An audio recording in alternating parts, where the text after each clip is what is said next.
Le premier cas de vampirisme en Europe a été documenté et raconté par Johann Wechard von Valvasor, un historien du XVIIe siècle. Il s'agit de l'histoire de Jurg Grando, un homme revenu d'entre les morts, qui a hanté le village de Kringa en Croatie, pendant 16 années.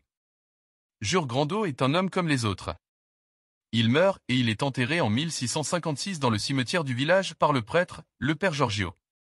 Quelque temps après son décès, des villageois ont commencé à mourir de façon inexpliquée. C'est durant une période de 16 ans que ces décès se sont déroulés. Le prêtre du village mena une enquête et découvrit que quelqu'un frappait à la porte d'une maison, et qu'une personne de cette habitation décédait dans les jours qui suivaient. Dans ses écrits, Valvasor raconte qu'au XVIIe siècle, les habitants de Kringa croyaient bien en une forme de vampire, qu'il appelait strigon. Le strigon était connu pour se nourrir de sang d'enfants et pour déambuler dans les rues après minuit. La légende dit également qu'après que le strigon ait frappé à la porte d'une maison, l'un de ses habitants mourait dans les jours qui suivaient. Les victimes étaient ensuite dévorées par le vampire.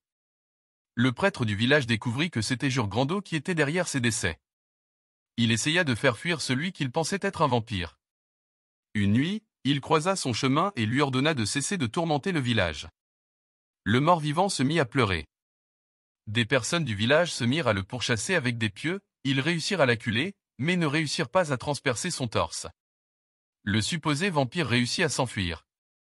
Le lendemain, un groupe composé de 9 personnes avec le prêtre et armé de croix et de pieux, se rendirent au cimetière, sur la tombe de Jurg Grando.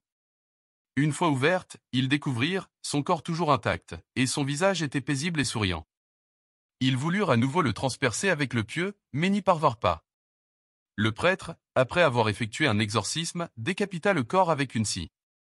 Il semblerait que Jurg Grando se mit à hurler et du sang se mit à couler. Une fois le corps enterré à nouveau, le village retrouva sa sérénité. C'est un des cas les plus documentés, et sans doute l'un des premiers, en matière de vampirisme. L'histoire est tellement ancienne qu'il est difficile de savoir ce qui s'est réellement passé. Et on ne le saura sans doute jamais.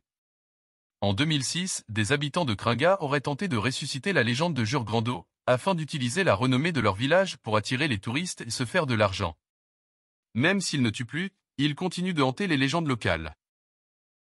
N'oubliez pas de vous abonner et de cliquer sur la cloche de notification, laissez un like, partagez, et vous pouvez laisser un commentaire. À bientôt!